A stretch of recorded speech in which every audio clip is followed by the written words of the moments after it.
You ask Tiger to calculate. This deals with linear inequalities with one unknown.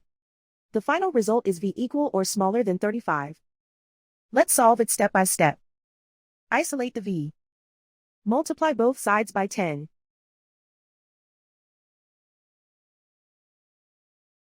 Group like terms.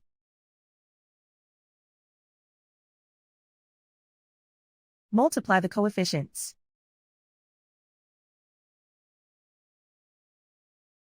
Simplify the arithmetic.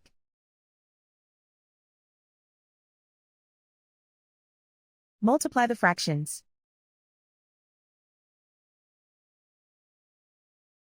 Simplify the arithmetic.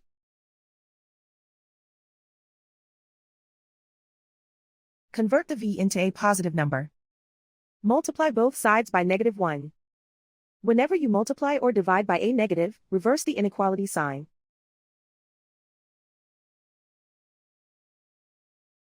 Remove the ones.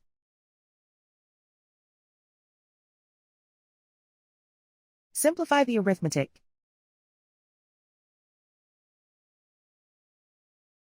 Plot the solution on a coordinate grid. And so the final result is v equal or smaller than 35.